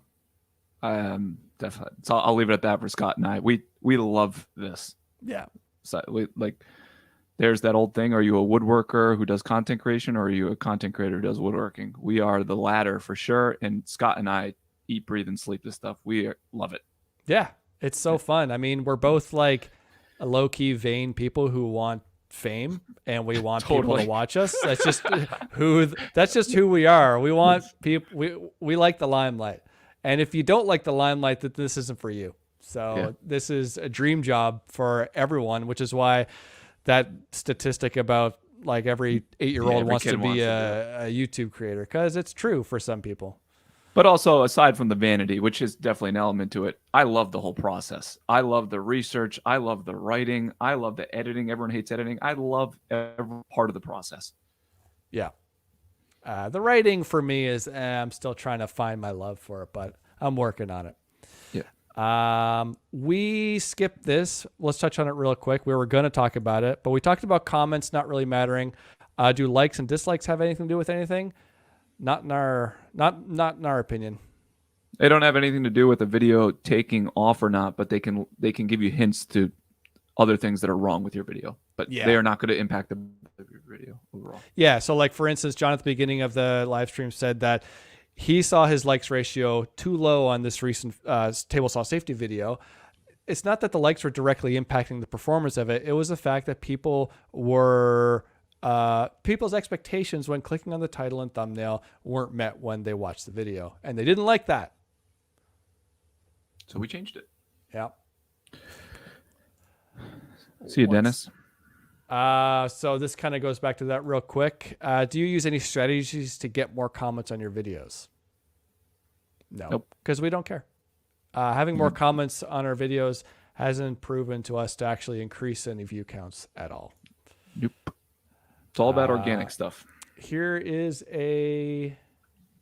it's kind of a segue from another topic we talked about. How much weight do you put on video length? Do you target a time or just edit and tell the story and let it end when it ends? We target, or we just edit and we tell the story and we let it end when it ends, and we cut out all of the fluff, and however long the video is, the video is. Yeah. Sometimes the video is 5 minutes. Sometimes the video is 20 minutes, and whatever length it ends up being is the length it ends up being. The only one thing I guess that's notable is that you can't put a mid-roll in a video that's any less than 8 minutes. Mid-roll is one of those interrupted ads that would autoplay in the middle of a video. Which I don't even put in if I have a sponsor. I don't do mid-rolls. Yeah, I'll put in a mid-roll with a sponsor if the video is above 15 minutes, I think. Yeah. It's all a bit fluid for me. I kind of make things up as I go.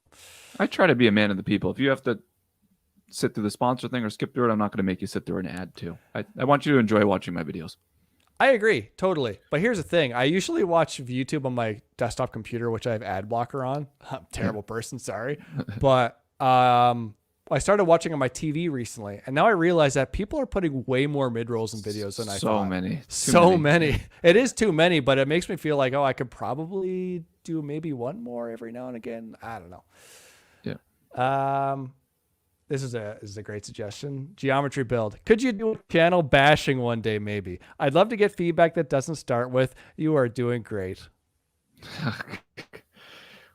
We could definitely do it. I have so many thoughts on the end of that sentence so many thoughts. I so agree with you.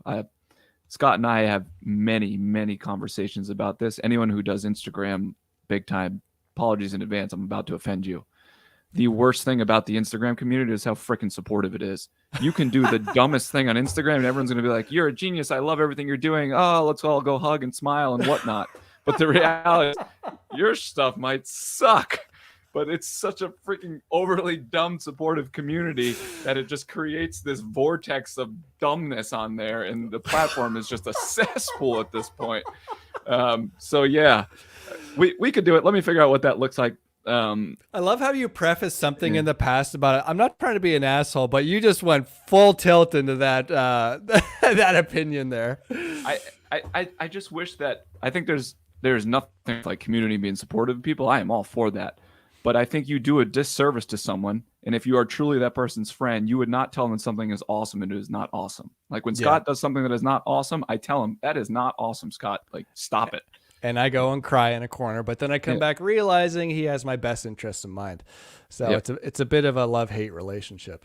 We'll take that into consideration for sure. But I do actually wanted to touch on something because I've been asked this a lot, and I know you've been asked this a lot, is that people want to find their people that they can have these conversations with. Someone messaged me, I think it was yesterday, just asking genuinely, where do I find like-minded people that I can talk about my YouTube videos with and give me honest feedback? And I genuinely, I don't have an answer for them other than like the way John and I met and Suman and I met, and the three of us, the trio that we are, like we just started conversations on our YouTube videos and started conversations on Instagram.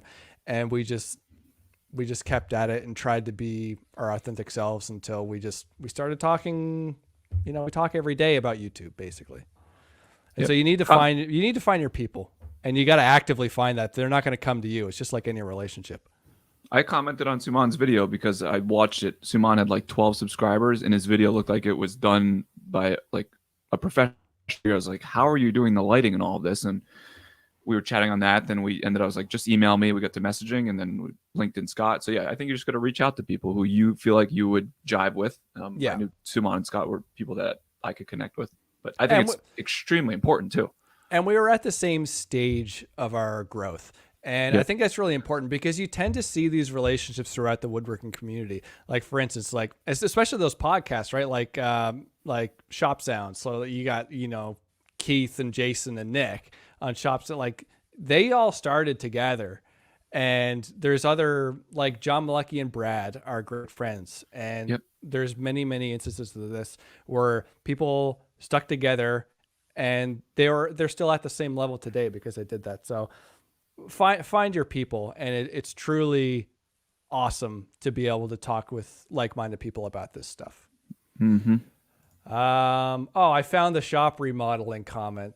I'll show it. So Too late. you're dropping down to a D+ moderator status. That's all right. It's still a pass in my mind. Oh, here's something. Okay, here's a big topic we did not broach at all in this whole live stream, and it's going to be very relevant in 4 days. Is the end in sight for shorts, YouTube shorts? Nope, it's just beginning. It's just beginning, and John and I are probably the worst people to talk about shorts because neither of us really do them. Yeah, shorts. So if you don't follow content creation, shorts are now going to be able to make people money because they really couldn't make you much money before. Like I was talking to Cam today. Cam showed me a screenshot. He had a short that had 25 million in $3. So yeah, they just didn't make money before, but now they're going to make more money.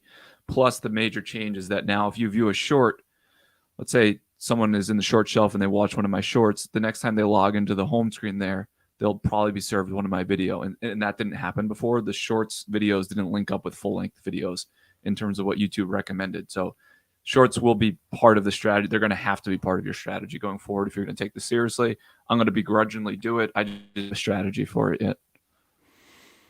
Yeah, I need to figure that one out, man. Yeah, that's going to be painful, but I have to do it. I don't know what to do about it. It's just one more thing to do. Yep. All right. How you doing, John? You still with me? Yeah, whatever. Here, I want to answer this. Joe asked me this one. Yeah, go for it. Do you mind DMs on Instagram if they are relevant? Sometimes I feel like I'm imposing. No one is ever imposing if you DM me. If I don't ever DM back, here's my issue with just social media in general. I'm no different than anybody else. I got so much going on in my life. If I don't instantly respond when I read it, because I generally read them pretty quickly, I just forget. And then like more will come in, or I'll just start doing something else. Yours was one, Joe. I need to go back because I was actually a little confused by your question and I didn't totally agree with it. And it was also going to be hard. So I'll talk to you, but you are never imposing. I do my best to try and answer everyone. I don't, but it's not because I didn't like your question. Sometimes I just get sidetracked and forget unless I answer right away. Here's a good one. Do you think consistent uploads matter? Nope. Okay, let's be clear though. Like consistent meaning that you upload at the same time, day of the week, sort of thing. In our experience, the timing, the frequency does not matter to a point, I think. Yeah, and posting a video every 2 weeks doesn't mean anything. I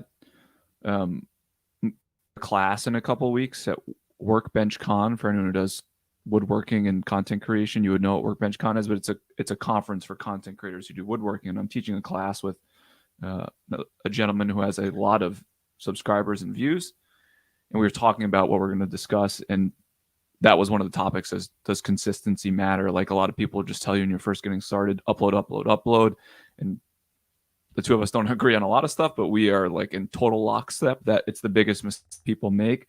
And all of these how to grow YouTube channels, who ironically have never grown a YouTube channel themselves, are like post every week and just like trudge your way through it and you'll find it's the worst advice you can possibly give anybody.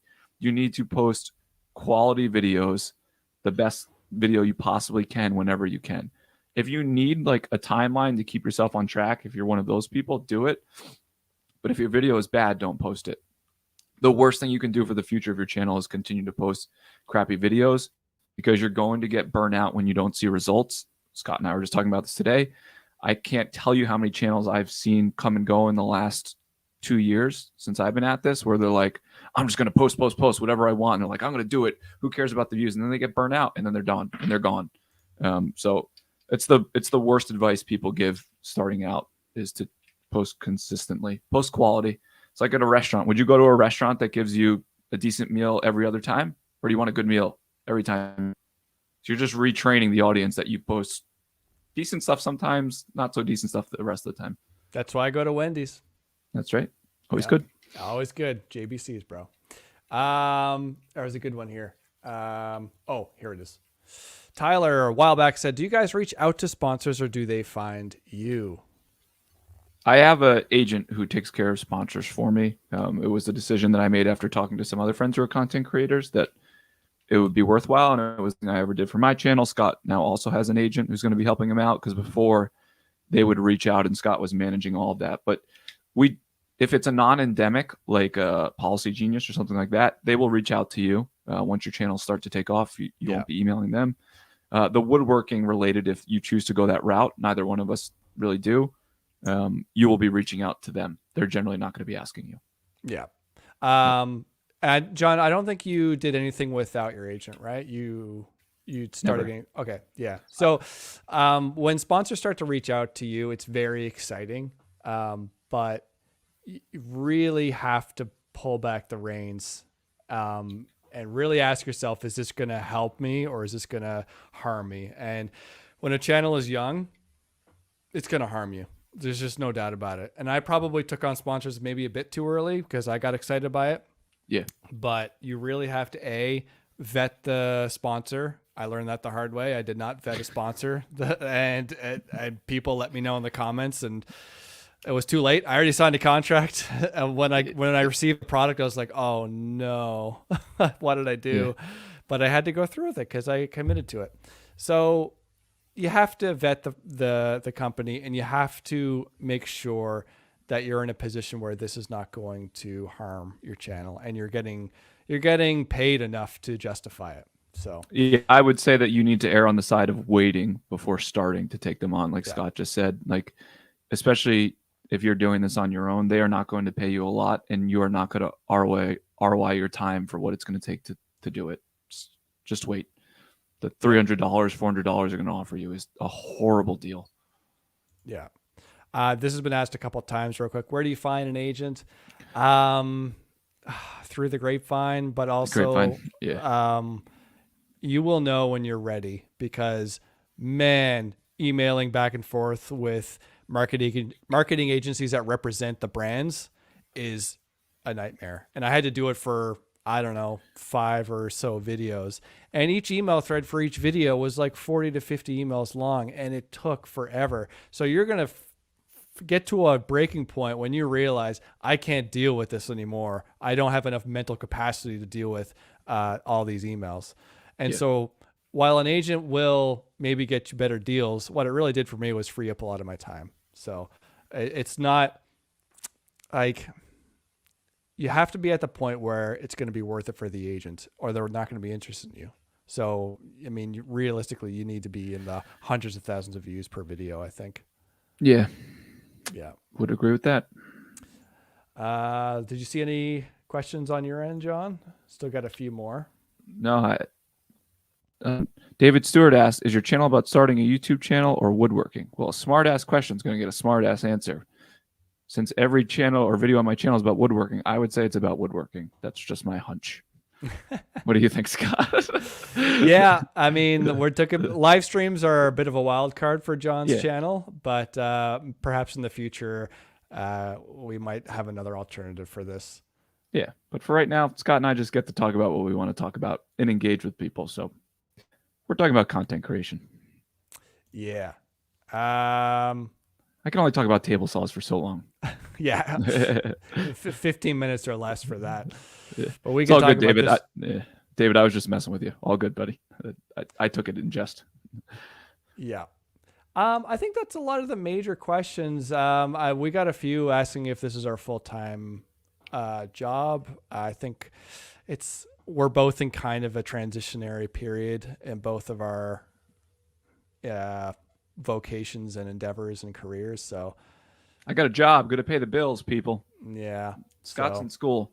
I'm in school. Yeah. I am about to graduate though. So hey, John Pupillo said, what's the next big project for 2023?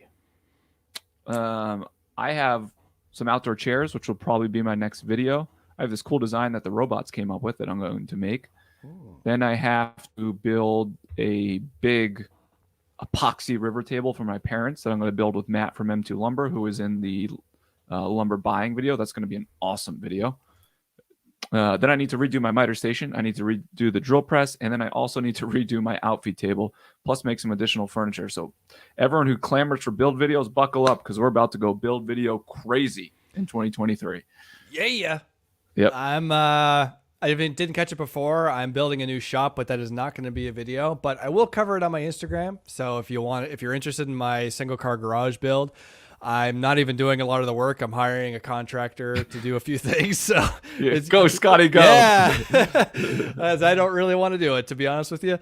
I will be doing some of the work, but just not all. So that's my big project. And then because I moved, there's a ton of furniture that I want to build, but I got to figure out if I can make a video out of it, if it's going to be interesting or not. So that could include like a wacky coffee table, a wacky desk, media console maybe. I want to try and put some spins on things. I am into electronics, but I tend not to do that in my videos very much. But we'll see. I might take a risk and bring some electronics back in and see how that goes. I totally forgot about that whole pivot thing for you.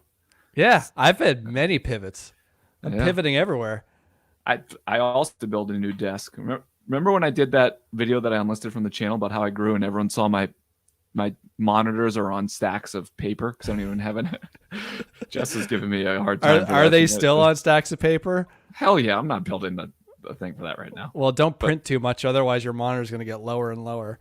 Good news, I can't print. William broke my printer when he was standing on it when he was a kid. Oh my god, yeah. He's still a kid. But here's why I need a new desk. Look, this is just like shaking all over the place. I have so many things that I need to build. I am so excited about hopefully having some more time to build some stuff in 2023. I think the content is just going to be infinitely better than it's been in the past. I hope. No, you don't hope. It is. It is. We asked this before, Biscuitry, but is attending WorkbenchCon a good idea for small channels? Short answer, yes. Slightly longer answer, you need to be okay with putting yourself out there, meeting new people, making new friends, and having a good time. It's a really fun time. Not cheap, but a good time.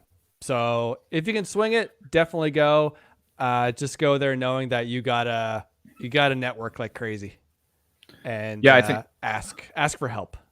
I think a lot of people go there with the impression, this is just what I noticed last year, that going there will like the trajectory of your channel automatically. Like you're gonna learn like all these secrets that everybody has been hiding, and that is not what you're going to learn there. What you're going to do is you're going to walk away with a lot of connections that can hopefully help you figure this entire thing out. And if you're serious about potentially generating revenue from content creation, it's worth going, in my opinion.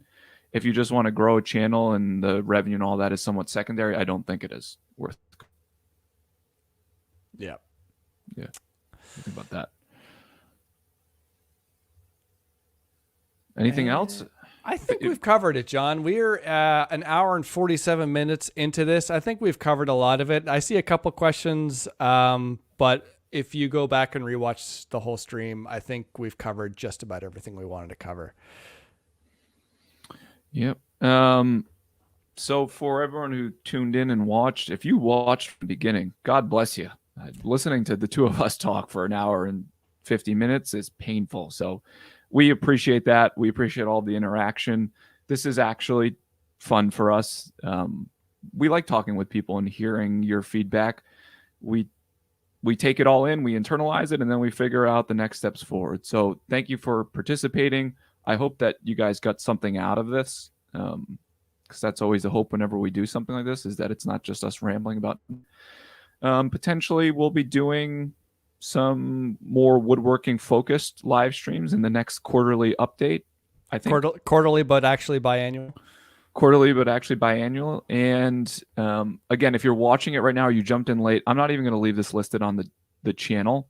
I'm going to leave it. It will be up, but it's going to be unlisted. So if you want to keep watching it, just go to the community tab where I posted, hey, I'm doing a live stream. The link will be there, but I'm just going to take this down for all the reasons that we outlined. My channel is a woodworking channel, even though we primarily talked about content creation and all of this. So I need to keep it woodworking focused. In the future, we will do things like this. If it's going to be content creation on a second channel that we're starting, where we don't care about the algorithm. I'm just going to go on all sorts of rants there. Yeah. It's gonna be that vortex of stupidity that we talked about earlier. Lincoln Street Unfiltered. Yeah, uncut. It's gonna have to be something like that. All right. Lincoln Street new rule. So thank you again, everybody, on behalf of Scott. And Scott, thank you for moderating all of this. We appreciate it.